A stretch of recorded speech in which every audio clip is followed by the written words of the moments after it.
Adventist World Radio, the voice of hope. Radio feon'ny fanantenana na ny AWR.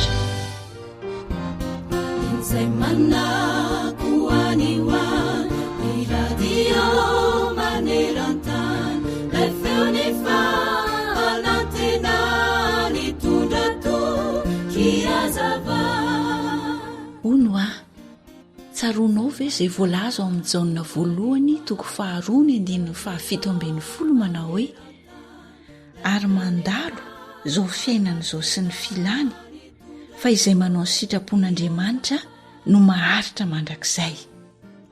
Tamin'ny taona 2019 dia iresy ny tafika mitambatra teo anivon'ny lohasaha Rosianina midadasika iray. Fijaliana tsy ailazaina ny nanjo reto miaramila satria ny atsika sy ny arerahana ary ny anohanana no sedrain'izy ireo. Mba hanamaivana ny miaramila ary dia tapaka ny hevitra fa avela ireo kesika mavesatra feno volamena izay norobain'izy ireo tamin'ny mponina tao Moskva. Raha vandany vao navela nefa ireo volamena ireo dia indro nisy miaramila iray zara raha afaka nandady no nandeha iantoraka tamin'ireo arembe izay nosarona ny ranomandry tsikelikely. Indrisy nefa fa dingana 3 monja ny vitan'ity miaramila ity dia nidaraboka tamin'ny tany izy ary tsy tafarina intsony. Tsy latsaky ny 30 lahy nefa ireo miaramila no nifandimbiny antsambotra sy ny antoraka tamin'io arembe io. Saingy indrisy fa izay ny antoraka teo dia tsy nisy tafarina intsony. Lesona lehibe no raisintsika avy amin'izany tantara marina izany. Aza mametraka ny fonao amin'ny harenin'ny tany. Ny filankarena tafahoatra miampy fitsiriritana mantsy dia mitarika ao amin'ny fahafatesana satria ny tena indray no andevoziny. Ho avy mantsy ny fotoana izay tsy maintsy hamoizantsika izay ananantsika rehetra, fa izay manao ny sitrapon'Andriamanitra kosa no maharitra mandrakizay.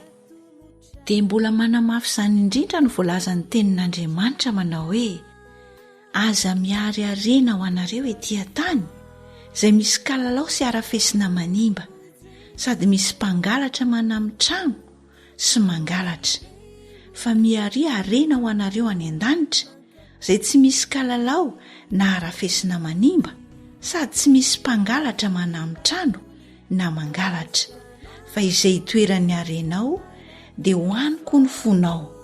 Mateo 9:9-20 ka hatramin'ny 12. Miteny ny Baiboly hanisan'andro no fonaina raisoao am-pofazamalaina fatomotrany andro izao.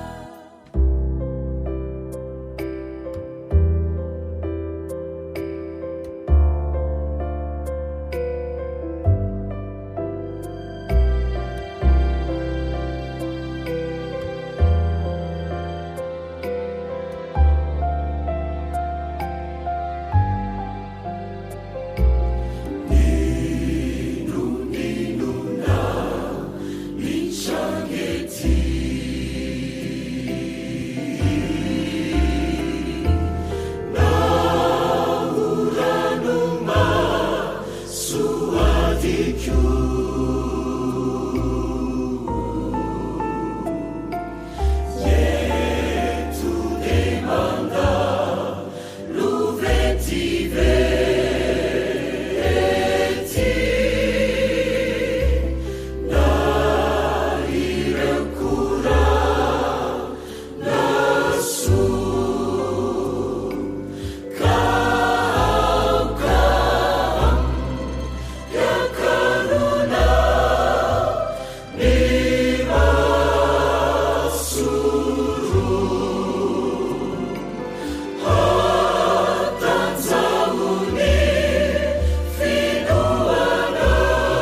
ankopihira lova miampita.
Dalili amiko gety baiboly.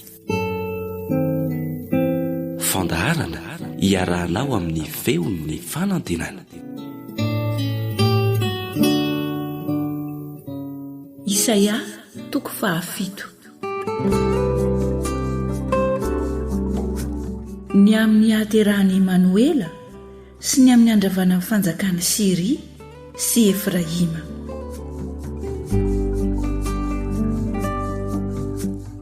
Ary tamin'ny andron'ny Ahaza zanaky Jotama, zanaky Ozi mpanjakan'i Joda, no ny Akarandrezina mpanjakan'i Siria sy Peka zanaky Remali mpanjakan'i Israely hanafika an'i Jerosalema, nefa tsy nahafaka azy izy.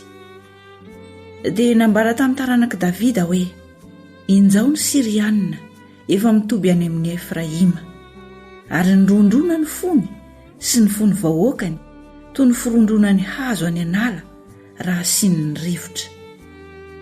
Ary hoy Jehova tamin'ny Isaia: mivoay ianao ry Seara-Jasoba zanakao, hitsenany ahazo eo amin'ny faran'ny lakan-drano, amin'ny kamory ambony eo amin'ny lalambe makamin'ny sahampamotsy lamba, ka lazao aminy hoe mitandremaka aza taitaitra foana, aza matahotra, ary eo ka tsy ho reraka ny fonao noho ireto tapaporoana ronodonaka ireto. Dia ny firehetan'ny fahatezeran'ny Rezina sy Siria ary ny zanaky Remalia, satria efa nanao saina ampidi-doza aminao Siria sy Efraima ary ny zanaky Remalia, ka nanao hoe andehantsika hananika an'i Joda ka hampaharaiky tahotra azy, ary hanafaka azo antsika ka hanangana ny zanaky Tabeala ho mpanjaka ao afovoany. Dia izao no lazain'i Jehovah Tompo: tsy ho tanteraka izany ary tsy hisy izany, fa ny lohan'ny Siria dia Damaskosy, ary ny lohan'ny Damaskosy dia Rezina, ary ao anatin'ny 5 taona dia ho ravany Efraima ka tsy ho vaniko firenena intsony. Ary ny lohan'ny Efraima dia Samaria, ary ny lohan'ny Samaria dia ny zanaky Remalia. Raha tsy mety mino ianareo dia tsy ho tafatoetra. Ary Jehova mbola niteny tamin'ny Ahaza ihany ka nanao hoe mangatafa mantarana amin'i Jehovah Andriamanitra ao. Eny, mangatana ho avy amin'ny lalina ambany na vao amin'ny avo ambony. Fa hoy Ahaza, tsy angataka fa tsy hakafanahan'i Jehova. Dia hoy Isaia: miaino ary ry taranak'i Davida. Ataonareo zavatra kely foana moa ny anasatra ny olona, dia anasatra an'Andriamanitra koa ianareo. Ary noho izany dia ny Tompo no hanome famantarana ho anareo. Indro anananaka ny Virjinika hiteraka zazalahy, ary ny anarany ataony hoe Immanuela. Rehefa mahalalan-danin-dratsy sy hifidiny tsara izy, dia ronono mandry sy tantely no fihinany. Fa raha tsy mbola mahalalan-danin-dratsy sy hifidiny tsara zany zaza zany, dia ho lao ny tanin'ireo mpanjaka roa maharaiky tahotra anao ireo. Jehova hatonga aminao sy ny olonao ary ny mpianakavindrainao izay andro tsy mbola nisy to azy, hatramin'ny andro ny alany Efraima tamin'i Joda dia ny mpanjaka ny Asiria.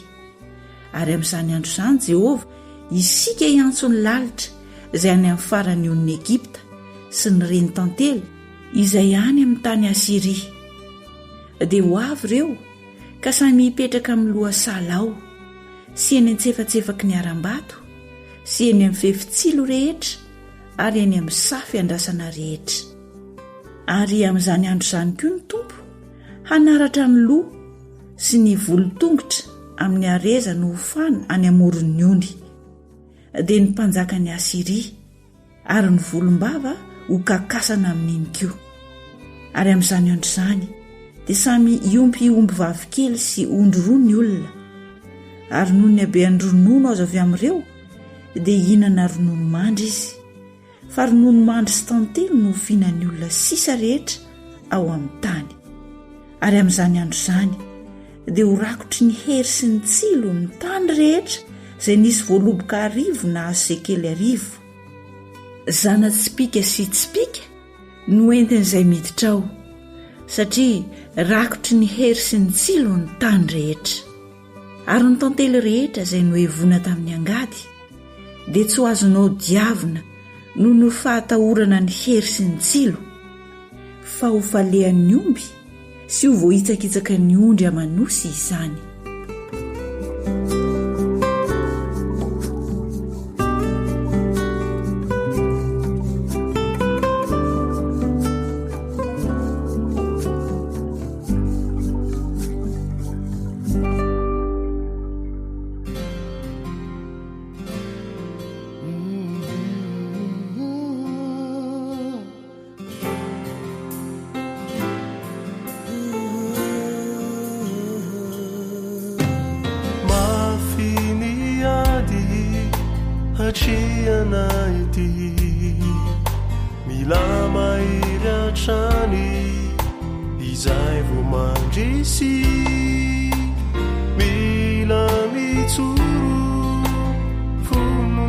sisa tsy vorebireby ny fanahy maro anefa ireo fakapana mitady hanimba sy hamatra meo ai mihery tompo ovonjeo mifonao mitalao sy mitoreo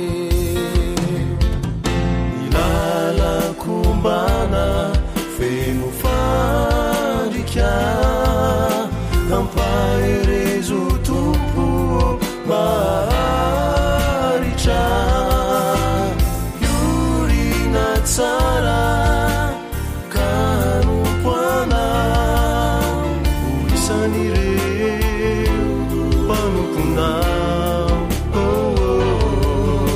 iriko fo nosakaizana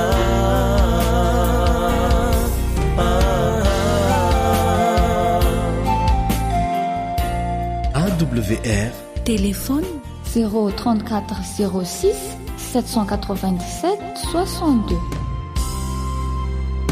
mitody hatrany amparany izay no tanjona na ino kidona ty tsy janona arovy ao tsy anjira tsy osolafaka amitananao mpambonjy sy mpanafaka maro anefa ireo fakapana mitady hanimba sy amatotra omeo ai mihery tompo ovonjeo mifonao mitalao sy mitoreo ilalakombana feno fandrika ampaherezo tompo maharitra iorina tsara kanompoana isan'ireo mpanomponao iriko fo nosakaizana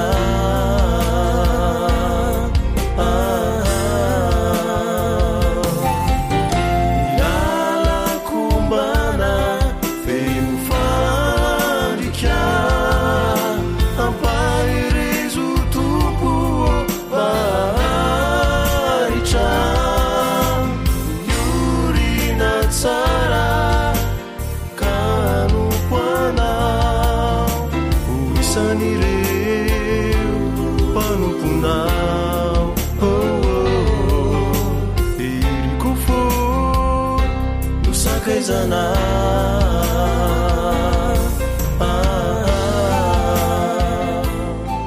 AWR mitondra fanantenana isan'andro ho anao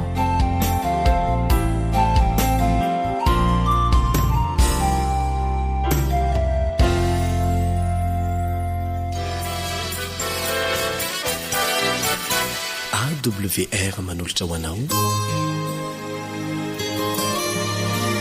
feon'ny fanantenana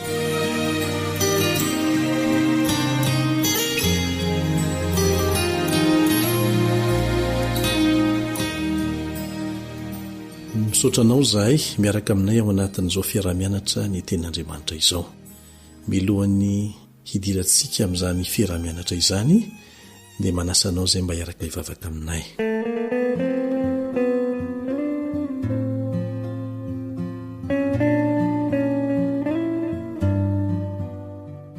raha inay izay ny an-danitro ho anao mandrakariva sy mandrakizay any ny voninahitra ny haja ny saotra angatanay kosa ny fahasoavana sy ny famindrapo mba ho anay ka raha ndinika ny teninao zahay dia mangataka anao izay mba hanazava indray ny sainay mba ho fantatray ny marina ary marina afaka anay tsy ho andevo ho voninahitry na ranoa ny fiainanay amin'ny anaran'i Jesosy. Amen.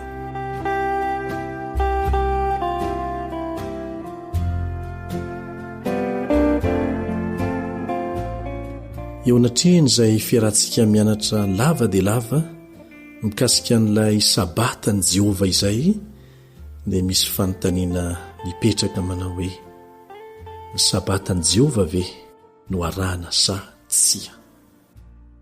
Ho aho dia aleko lavitra manaraka izay nomen'Andriamanitra any Adama sy Eva tao amin'ny saha Edena. Aleko lavitra manaraka izay nomen'Andriamanitra ny Mosesy tao anatin'ny didy 10. Aleko lavitra manaraka ny ohatra nomen'i Jesosy Kristy sy ireo mpianany. Inoko fa mba miombo-kevitra amiko ianao. Milaza Andriamanitra fa famantarana lehibe avy aminy ny sabata, ary famantarana aminy sy ny olony, famantarana ny fitokitsika amin'ny Kristy izany. Io no marika ny finoantsika fa izy no namorona ity tontolo misy antsika ity. Amin'izao fotoana izao dia voizina indray ny fampianarana fa tsy nisy namorona izao tontolo izao, na koa nisy namorona fa amin'ny ampahany ihany. Ny sabata dia mametraka mazava tsara fa ilay Andriamanitra namorona antsika namorona izao rehetrarehetra izao. Io ny famantarana fa maniry anaraka ny teniny rehetra isika. Izao no voalazan'ny tenin'Andriamanitra amin'ny andro faran'ny tantarany tany ao amin'ny Apokalipsy 4:12 ka ny 12. Apokalipsy 4:12. Indro ny faharetan'ny olona masina dia izay mitandrina ny didin'Andriamanitra sy ny finoana an Jesosy. Dia ahatra hatramin'ny farany amin'ny fanarahana ilay Andriamanitra izay ivavahanao venao. Dia ilay Andriamanitra nahary ny lanitra sy ny tany, zao no tsy ambaratelo. Tandrina ny didin'Andriamanitra sy ny finoana an Jesosy. Fa tsy mampisaraka an'ireo. Anana ny tokon'olona tian Jesosy Andriamanitra amin'ny andro farany tantarany tany. Tia azy tokoa izy ireo, ary izay ny antony hitandremany ny didiny. Ary tsy mavesatra izany didy izany fa didy mitondra fanafahana sy filaminan-tsaina ho an'izay mitandrina azy. Raha miresaka mikasika ny sabata isika, izay Jehovah Andriamanitra mihitsy nametraka azy, dia tsy resaka andro velively fotsiny izany, fa resaka fanajana ilay Andriamanitra namorona sy namonjy antsika, ary nametraka izany andro izany ho fahatserovana ny mampamorona azy. Hoy Satana tamin'ny Eva tao amin'ny saha Edena: mampaninona moa izay azo e? Mitovy avokoa ny azo rehetra ato anatin'ny saha. Oka mba halala-tsaina ianao, very Eva, satria nino an'izany lainga izany izy. Kristianina maro ihany koa anefa amin'izao fotoana izao no latsaka amin'izany fandrika izany. Hoy ny olona hoe: mampaninona moa izay resaka andro e? Mitovy avokoa ny andro rehetra. Amin'Andriamanitra matoa natokany ny andro anankiray, dia tsy mitovy avokoa ny andro rehetra. Nisy andro iray nitahian'Andriamanitra, dia ny andro fahafito izany. Nisy andro anankiray izay no hamasin'Andriamanitra, natokany ny andro fahafito izany. Ary andro tokana ihany ny tsara an'Andriamanitra, dia io andro io izay antsoina hoe sabata. Fantatrao tsara ankehitriny ny antony manosika ilay tandroka kely hanova ny sabata ho alahady, fa tsy resaka andro velively fotsiny, fa resaka ady fahefana mihitsy, ady fahefana amin'Andriamanitra. Olana mikasika ny fahefana, olana mikasika ny fankatoavana, ary izay Andriamanitra iankohofana, izay no fototry ny olana manoloana antsika. Ireo mazava tsara, ary hatramin'ny farany dia ireo ny fototry ny ady lehibe eto amin'ity tany ity: fahefana, fankatoavana sy fiankohofana amin'ilay Andriamanitra namorona izao tontolo izao ve? Sa amin'Andriamanikafa? Inona ny safidinao? Ny Baiboly sa ny fomban-drazana? Jesosy sa ny mpitarika ara-pivavahana? Lalàn'Andriamanitra sa ny didin'olombelona? Ny fampianaran'Andriamanitra sa ny fampianaran'olombelona? Ny fomban'Andriamanitra sa ny fomban'olombelona? Miteny amiko sy miteny aminao Andriamanitra amin'izao ankehitriny izao, Josoa 4:12 manao hoe fidionareo anio ary izay ho topoinareo fa raha izaho sy ny ankonako kosa dia nompo an Jehova izahay. Le Andriamanitsika dia Andriamanitra mamela antsika hanao safidy malalaka kanefa dia manentana antsika izy hifidy ny fiainana. Fidiona ao anio izay ho topoinao fa raha izaho sy ny ankonako kosa dia nompo an Jehova izahay. Ilaza venao hoe eny hifidy an Jesosy hifidy ny lalany aho, hifidy ankatoam-pitiavana ny lalàny aho. Indraindray dia mipetraka izao fanontaniana izao itsakilan'izay hoe very daholo ve zany ireo olona mitandrina ny alahady? Aoka zava-tsara aminao. Tsy very tsy akory izay rehetra mitandrina ny alahady. Maro ny kristianina mitandrina an'izany, manao izany amin'ny fony satria izay ny finoany aloha. Ary tian Jesosy Kristy amin'ny fony manontolo mihitsy izy ireny. Miaina amin'ny fiainana kristianina amin'izay fahazavana mbola fantany izy. Maniry anaraka hatran'ny marina nefa izy ireny. Ary rehefa fantany marina dia manaraka an'izany izy. Ireny olona ireny dia tsy maintsy ho taomin'Andriamanitra ary ho tonga amin'ny fahalalana amin'ny fahamarinana sy amin'ny fiainana amin'ny fahamarinana feno. Amanaly ny manerana an'izao tontolo izao no mandre ny antson'Andriamanitra ary miainga manatona ny fahamarinana. Asa hamaly izany vareanao hoe ary ilaza hoe eny Tompo, efa nanambara ny fahamarinanao ianao ka hitady ny anaraka anao tahaka ny Josoa, maniry ny anaradian'i Jesosy anio. Mba ho zany eny no vavaka ataonao. Miantso anao Jesosy amin'izao minitra izao. Miantso anao hiala avy ao anatin'ny vahoaka maro izy. Miantso anao hanaraka azy izy. Miantso anao mba hankatoa azy izy. Miantso anao izy mba hanaiky ny teniny ary ny teniny irery ihany no hany fototra iorenany finoana maharitra. Nahoana moa raha milazo ao am-ponao ianao e? Jesosy io eny anaraka anao atraizatraiza. Na inona takalon'izany satria fiainana mandrakizay no azoko antoka fa tsy maintsy hiafarany izany safidiko izany. Manasanao ary hanondrika ny lohanao fa hoentintsika mibavaka ny fanoloran-tenanao hanaraka azy zao ankehitriny izao.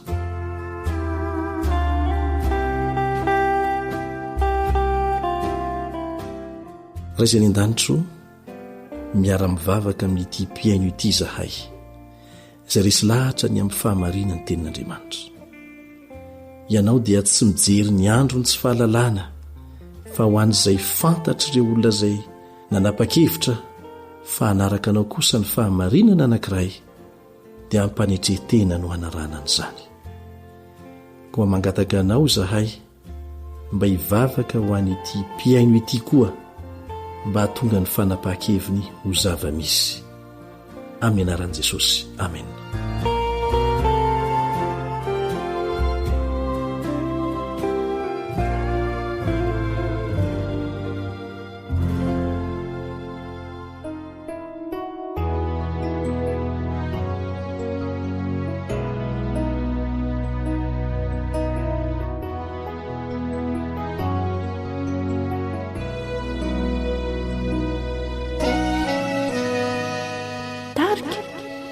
Kristy.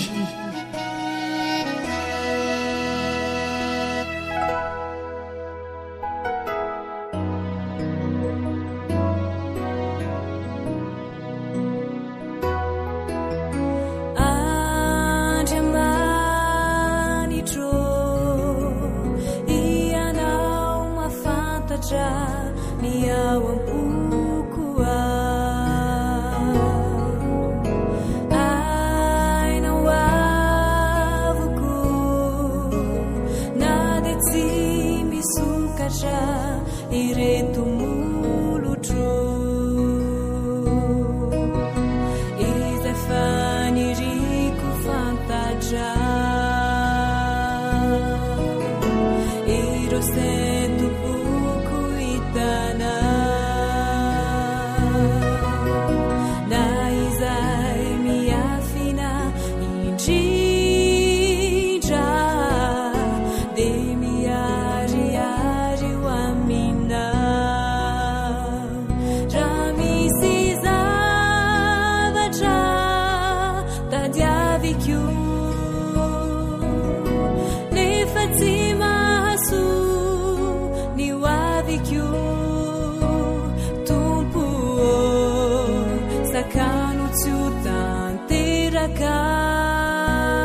sitraka.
ankoatra ny fiainoana amin'ny alalan'ny podcast dia azonao atao ny miaino ny fandaharany radio AWR sampananteny malagasy isan'andro amin'ny alalan'ny YouTube.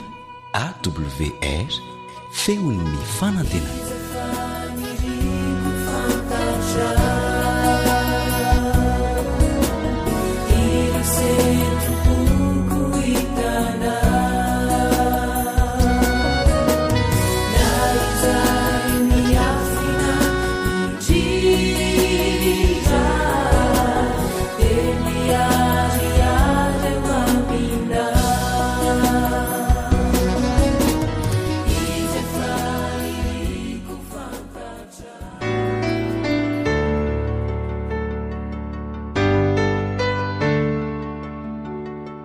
Seminera momba ny Baiboly.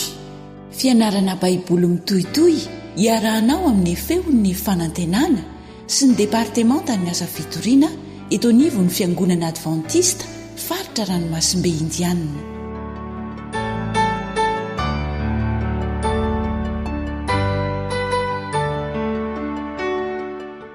Dia faltafoana aminao atao anatin'izao fiaramianatra ny tenin'Andriamanitra izao na manao kalibandretsikivy sy naritiana. Asaina ianao naraka izany hatramin'ny farany.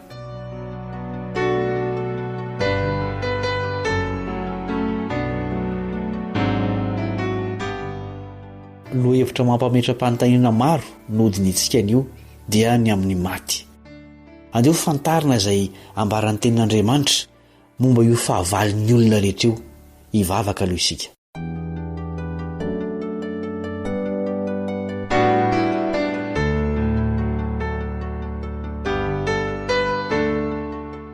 Rainay masina eny an-danitro, mino izay fa ianao irery ihany no afaka mamaly ny fanontanianay momba ny fahafatesana, ary imonay fa ianao irery ihany koa no mahay mandresy azy satria tompony fiainana ianao.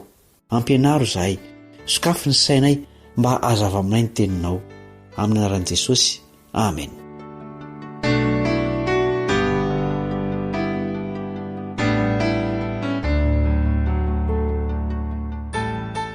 Maro ny fanontaniana mipetraka ao an-tsaina rehefa manoloana vatana mangatsiaka ny tena. Tonga ny fihetsepo isan-karazany, ny fahatsapana ho voafetra, ny alahelo, fakiviana, famoizam-po aza indraindray. Maro koa ireo foto-kevitra sy fampianarana manodidin'ity fahafatesana ity. Ny fanontaniana lehibe mipetraka dia ny hoe tena maty tokoa ve ny maty? Ary ho resy ihany ve izy ity amin'ny farany? Ahoana moa ny fomba namoronana ny olona? Vakinina manaritiana amintsika ny Genesis 2:2-7. Genesis 2:2-7. Ary vovotany no namoronan'i Jehovah'Andriamanitra ny olona, ary nofofony ny fofinaina mahavelona ny vavorony, dia tonga olombelona izy. Hita avy amin'izany tenin'Andriamanitra izany fa vovoka nampiana fofinaina no lasa olombelona. Inona no fipetranapetraka Andriamanitra tany Edena mba hahatonga ireo razambentsika ho velona. Genesis 2:20. Genesis 2:20. Fa ny azo fahalalana ny tsara sy ny ratsy dia aza hinanana, fa amin'ny andro izay hinanana ho azy dia ho faty tokoa ianao. Mety maty ny olona, tsy izony tsy azo esorina aminy tsy fahafatesana, fa mbola misy fepetra dia ny fankatoavana. Tao Edena dia ny azo fahalalana ny tsara sy ny ratsy no fitsapahana ny fankatoavan'ny olombelona. Na dia mety maty azy isika, dia misy fanantenana ve ny amin'ny ho avy? Korintana 2:17. Korintana 2:17. Fa ity mety loha ity dia tsy maintsy hitafy ny tsy fahalovana, ary ity mety maty ity tsy maintsy hitafy ny tsy fahafatesana. Vatana mety maty io tafitsika io, fa rehefa miverina Jesosy dia ho tafiana vatana tsy mety maty sy tsy mety loha ny vovonjy. Iza ihany no manana ny tsy fahafatesana. Timoty 2:4. Timoty 2:4. Ny andriana finaritra sady dokana, mpanjaka ny mpanjaka sy tompony tompo no aneho izany amin'ny fotoany. Izy ihany no manana ny tsy fahafatesana, mitoetra eo amin'ny mazava tsy azo atonina, izay tsy hitan'ny olona sady tsy hainy jerena, ho azy any ny voninahitra sy ny fanjakana mandrakizay. Amen. Andriamanitra izay manana ny tsy fahafatesana ihany no afaka manome vatana tsy mety loany olona.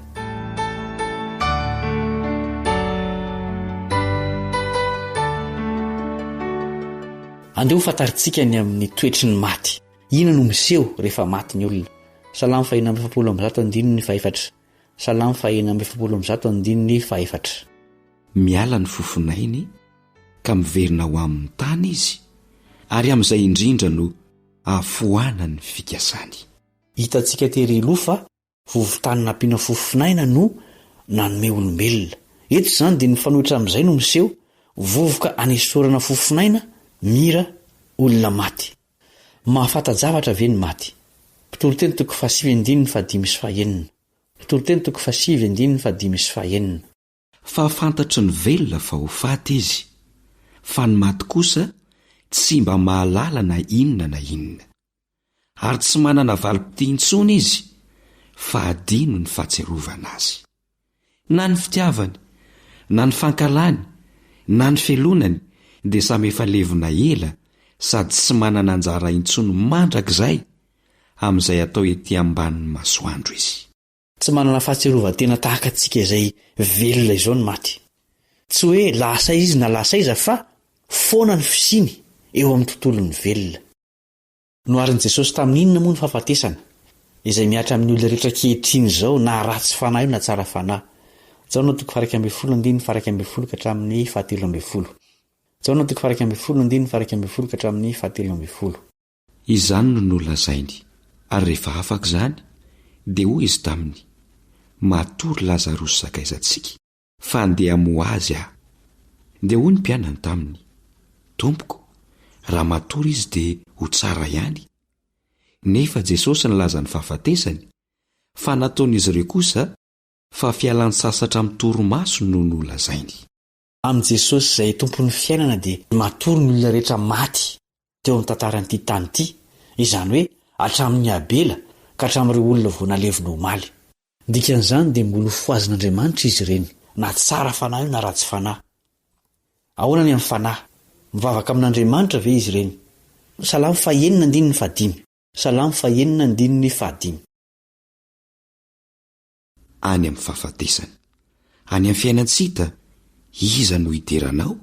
Araka ny efa hita teo aloha dia io isika misaina sy mandinika io no atao hoe fanahy. Ka rehefa maty ny olona dia foana izany rehetra izany. Noho izany, sady tsy mijoro eny atrehan'Andriamanitra no tsy mivavaka aminy ny fanahiny maty. Tsy tonga dia mankany an-danitra ary ve izany ny tsara fanahy rehefa maty?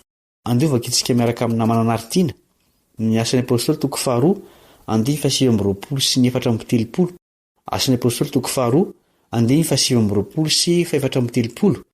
Ry rahalahy, aoka mba ilaza aminareo marimarina ny amin'ny davida patriarika fa efa maty izy ka nalevina koa ary ny fasany dia eto amintsika mandraka androany fa tsy davida no niakatra tany an-danitra fa hoy izy Jehova nilaza tamin'ny tompoko hoe mipetraha eto an-tanako ankavanana. Araka izany teny izany dia tsia ny valiny. Tsy toerana fanangonana faty ny lanitra, olona velona no any, dia ireo atsangana maty sy ireo velona ho tafiana tsy fahalovana amin'ny fiverenan'i Jesosy. Aizary aloha no misy ny maty rehetra. Job 7:17. Job 7:17. Raha mbola misy antenaiko dia ny fiainana tsy hita fonenako ihany, ao amin'ny maizina no amelarako ny fandriako. Sheol amin'ny teny Hebreo na Hades amin'ny teny Grika no iantsona ny toerana misy ny maty na ny fasana. Ny dikany dia hoe fiaina tsy hita na koa hoe fiainana tsy misy. Miaraka amin'ny nofo ao amin'ny Sheol koa ve izany ny fanahy? Salamo 1:7. Salamo 1:7. Iza ny olona velona tsy ahita fahafatesana, fa hamonjy ny fanahiny tsy ho azo ny tanany fiainantsy hita? Izao no azo antianan'izany teny izany raha atao amin'ny fiteny tsotra. Iza ny tsy ho faty, ary iza no haresy ny herin'ny fahafatesana, ka mbola anana fahatserovan-tena ho velona sy mbola anana fisiana? Ka mety maty ve izany ny fanahy araka izany teny izany? Andiovaka itsika ny tenin'Andriamanitra ao amin'ny Ezekiel 7:20. Ezekiel 7:20 tapany 2. Indro, ay ny fanahy rehetra, toy ny fanahiny ray, dia toy izany koa ny fanahiny zanany, samy ay ireny. Ny fanahy izay manota no ho faty. Ny fanan'Andriamanitra ny tsy mety maty, fa ny an'ny olona izay tsy inona fa fisainana, eritreritra, fahatserovan-tena, dia foana amin'ny fahafatesana. Ahoana ary izany no anazavana ilay teny eo amin'ny mpitoloteny 2:12. Andiovaka itsika eo andininy eo. Mpitoloteny 2:12. Ka ny vovoka dia hiverina ho amin'ny tany ho toy ny teo, fa ny fanahy kosa hiverina amin'Andriamanitra izay nanome iny. Tsara ny manamarika fa tsy mba mifanohitra na ovinanoviana ny tenin'Andriamanitra. Matoto misy fifanoherana hita ao dia ny fanazavana izay ny mbola tsy ampy. Eto izao raha jerena ny teny fototra izay nadika hoe fanahy dia rivotra ny dikany ao amin'ny Baiboly Hebreo. Io teny io ihany no entina ilazana ny fofinaina sy ny rivotra. Koa raha izany ary no izy dia azo dika toy izao eo andininy io, fa ny fofinaina kosa hiverina amin'Andriamanitra izay nanome iny. Mifanaraka tsara amin'izay voalaza teo aloha izany.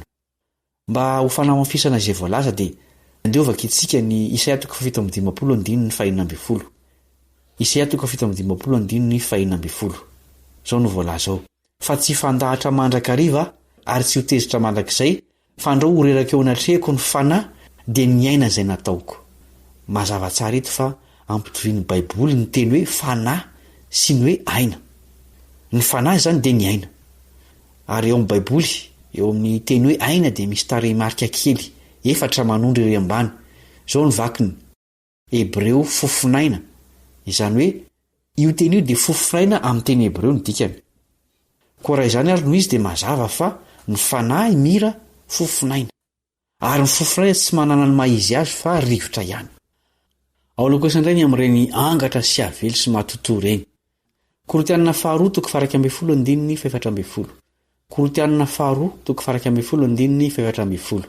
Ary tsy mahagaga izany, fa Satana aza mampiova ny endriny ho tahaka ny anjeliny mazava. Mazava amin'ny Baiboly fa ny maty dia maty, ary tsy mba mahalala na inona na inona, sady tsy manana anjara intsony mandrakizay amin'izay atao aty ambany masoandro. Noho izany dia tsy ny razantsika nodimandro mihitsy izany ireny miseho ireny, fa i Satana sy ny anjeliny izay maka ny endrika ireny avantsika na olo-patantsika efa maty ireny. Vitan'izany satria hainy makatahaka na dia ny anjeliny mazava aza. Inona no fanantenana ho an'ny marina? Tesalonianina 2:4-5-17. Tesalonianina 2:4-5-17. Fa ny tenan'ny tompo no hidina avy any an-danitra amin'ny fentsoana sy ny feon'arkanjely ary ny trompetran'Andriamanitra. Ka izay maty ao amin'ny Kristy no hitsangana aloha. Ary rehefa afaka izany dia isika izay velona ka mbola mitoetra no akarina hiaraka aminy ho eny amin'ny rahona hitsenany tompo any amin'ny habakabaka dia ho any amin'ny tompo mandrakariva isika. Ny fisanganana maty no fanantenana ho an'ny mpino izay efa nodimandry.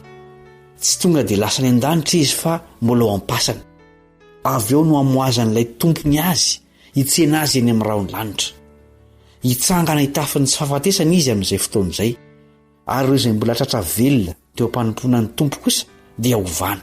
Raha vakiana ny Korintianina 2:12, andiny 2:15 sy ny Filipianina 4:7, andiny 2:20.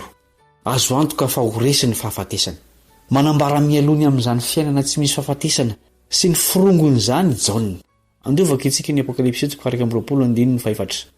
Apokalipsy 4:2-4. Ary ho fafany ny ranomaso rehetra amin'ny masony, ary tsisy fahafatesana intsony, sady tsisy alahelo, na fitarainana, na fanaintainana, fa efa lasa ny zavatra taloha. Mba efa tonga tao an-tsaina tokoa izany hoe fiainana tsy misy fahafatesana, tsy misy fahoriana izany. Hainy Jesosy atao izany ary tsy maintsy ho tanterahana. Inona ary ny tokony ataontsika dian'izao?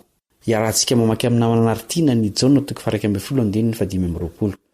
Jaona 1:15. Hoy Jesosy taminy: izao no fananganana ny maty sy fiainana.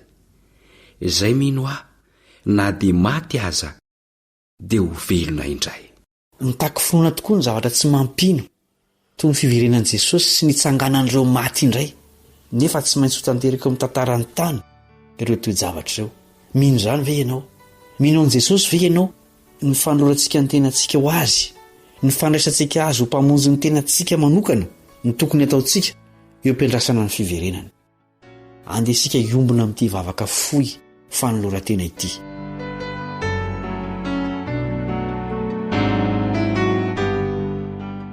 Jesosy io, ianao no nanome aina ahy, avy taminao ny fiainako, noho izany dia averiko aminao sy atolotro anao manontolo ny fiainako mba azahoako ny fiainana mandrakizay. Misaotra Jesosy io. Amen.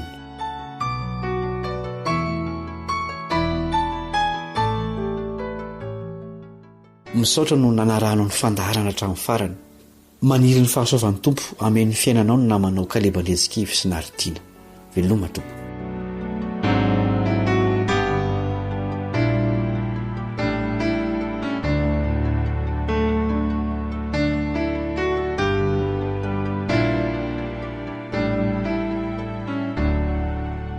Radio Feony Fanantenana.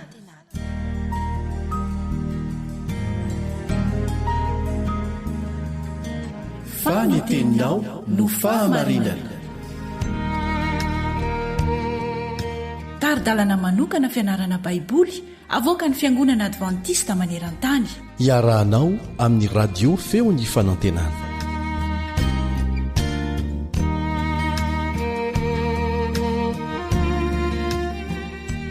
Ampifaliana tanteraka no iarabako anao amin'ny anaran'i Jesosy ary hanonoko aminao ny fiadanany mba ho aminao sy ny tokantranonao. Andriamanitra ne hitsinjo anao ary lesona vaovao indray no iarahantsika amin'ity anio ity. Dia mitondra ny lohateny hoe mamitahiraka amin'ireo izay tsy mbola nandre ny hafatra. Toy n'ilay fianarana lesona teo aloha ihany moa izy ity, satria efa nianarantsika teto ny amin'ilay Hebreo anankiray tao Atena, i Paoly tao Areopago, ary i Paoly sy ilay Andriamanitra tsy fantatra. Tamin'ny alalan'izany asan'izany nampahafantarany fa misy Andriamanitra vaovao izay tsy fantatr'ireo olona ireo. Tamin'ny alalan'izany no nilazana tamintsika hoe manaova fanamby ianao mivavah mba hitarian'Andriamanitra anao amin'ny fomba manokana, afantaranao ny fomba tsara indrindra hitoriana amin'ny filazantsara amin'ny olona iray fantatrao. Ny fanontaniana mipetraka dia hoe nanao ve ianao, nampiatra ve ianao? Amin'ity indray isika dia hijery lohateny anankiray izay toy niny ihany amin'ilay hoe mamitahiraka amin'ireo izay tsy mbola nandre ny hafatra. Ary ny andininy fototra izay ho ataontsika tsenjery famerimberina mihitsy tsara ny mamerimberina zany a de zay voalaza ao amin'ny Matio 5:12 ny andininy 7:20. Matio 5:12 ny andininy 7:20. Dia namaly Jesosy ka nanao taminy hoe: raha vehivavy lehibe ny finoanao, tongava aminao araka izay irinao, de sitrana ny zanany vavy tam'izay ora izay. Foy de foy ilay andininy fototra atao tsenjery ho averintsika indray mandeha. De namaly Jesosy ka nanao taminy hoe: raha vehivavy lehibe ny finoanao, tongava aminao araka izay irinao, dia sitrana ny zanany vavy tam'izay ora zay. Matio 5:12 ny andininy 7:20. Mamita iraka amin'ireo zay tsy mbola nandre ny hafatra. Koa amakafakantsika an'izay fianarana soratra masina izay miaraka, de tsara isika raha metraka izao fotoana izao eo am-pelatanan'Andriamanitra, angataka ny fitarian'ny fanahy masina. Ivavaka isika.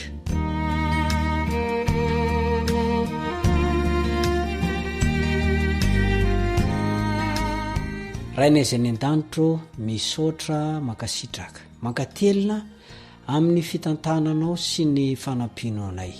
Misaotra tamin'ireo fianarana ny soratra masina zay efa lasa tany alolo rehetra tany. Ianao ane ampitoetra n'ireny teny reny ho eo amin'ny fiainanay, tena ho zava-misy izany. Mamela ny helokay amin'ny atsirambina rehetra ka nanaovanay tsinotsinona ny fianaranao ny soratra masina. Fotoana fangatsiana izao andro farany izao. Koa miangavy anao Tompo, hafanao izay, fatehafana zay, ary te andova ilay fianana mandrakizay. Meo anay ny fananao masina, hampianatra anay, hampiteny ny vavaka ihany koa, ary hampitoetra ny teny eo amponin'ny olona tsirairay avy, ho mano ny fony izay handre amin'izao fotoana izao. Amin'ny anaran'i Jesosy no angatana izany. Amen.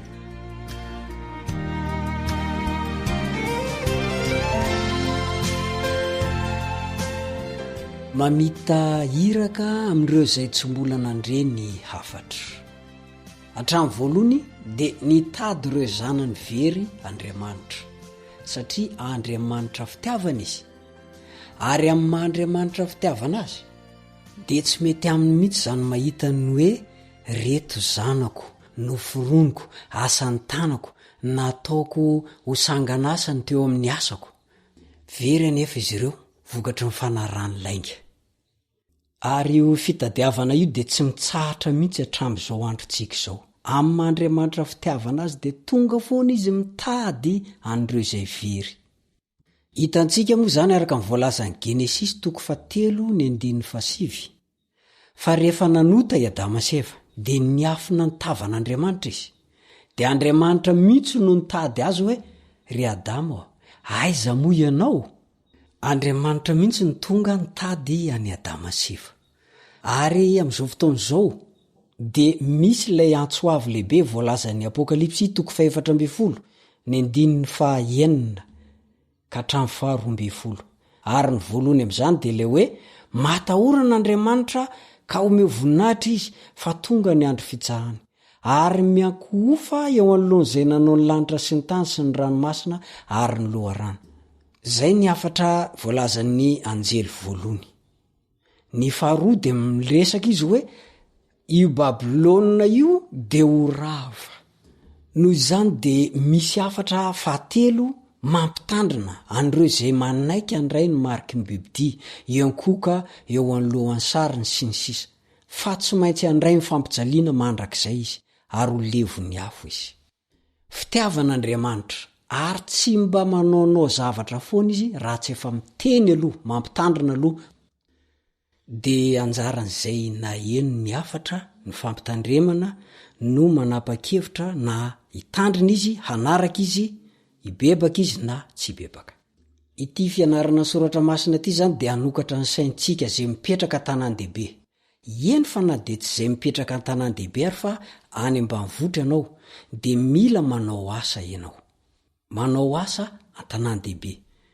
Nisa farany navoaka ny firenena mpakambana tamin'ny taona 1220 dia milaza tsara mazava fa ny 5,700 ny olona eto ambony tany dia monina amin'ny tanàn-dehibe. ary any amin'ny taona 540 zany dia hiakatra 8 isan-jato raha mbola maharitra ny androny tany ka tsy mbola tonga Jesosy. Tsy mana-tsafidy sika fa tsy maintsy mitory any amin'ny tanan-dehibe. Mampalahelo nefa dia zao, maro mivoaka an'Andriamanitra no manao tahaka ny Jona. I Jona ny rehefa niranana ka ny tanan-dehibe izy andeha hitory ilaza ny afatr'Andriamanitra na andositra izy. Nilefa lalakafy izy. Tsy hanao an'le afatra no eritreriny fa nilefa izy nandositra ny afatr'Andriamanitra izy. Zasy ianao koa mety ho tratra n'io hadisona nataony Jona io. Mety tsy ala mitoerana anankiray ianao dia andositra mitoerana anankiray, fa le fialana eto dia mety hiala tsiny ianao. Mety hiteny ianao hoe tsy mahavita an'izany aho. Mety fandavana tanteraka mihitsy. Mety tsy firayana ihany koa. Io tsy firayana io mavoa olona maro amin'izao fotoana izao. Tadidio tsara fa misy oabolana izay hoe fotaka mavofe mavovalahana. Rehefa ho avy ny loza, ny olona tsy miraika ho tratra ny loza miaraka amin'ireo olona izay nampahafantarina nefa tsy mibebaka. Zao voalaza ny Romanina 5:14. Fa izay rehetra voasoratra fahiny dia nosoratana ho fianarantsika, ananantsika ny fanantenana ny amin'ny faharetana sy ny fiononana avy amin'ny soratra masina.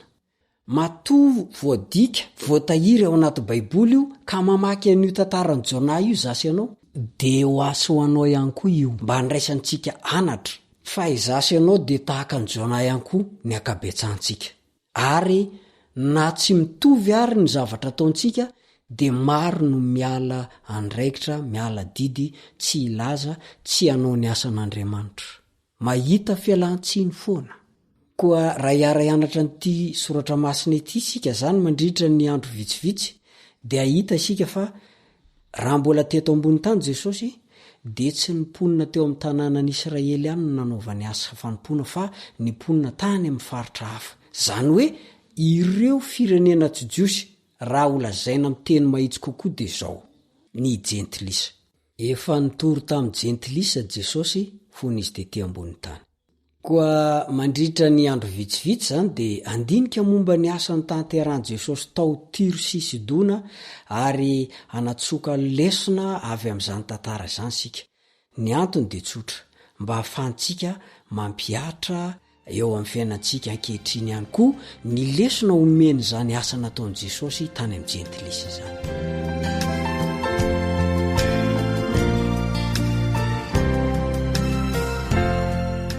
Atreo ny fiarahantsika. Misaotra ny namana teknisianina Samma napita ny afatra ho any amin'ny tokantranontsika tsirairay avy. Ary manome fotoananao ny namanao Risarandrenjatovo.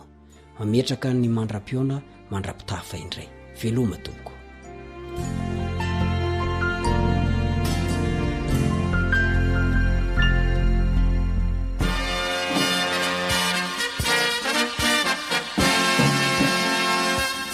Adventist World Radio, The Voice of Hope. Radio femon'ny fanantenana. Ny farana treto, ny fanarahanao ny fandaharan'ny radio feo fanantenana na ny AWR amin'ny teny malagasy. Azonao ataony mamerina miaino sy maka maimaimpoana ny fandaharana vokarinay amin'ny teny pirenena mihoatriny 100 amin'ny fotoana rehetra. Raisoaryn'ny adresy ahafahanao manao izany. awr.org na feo fanantenana.org.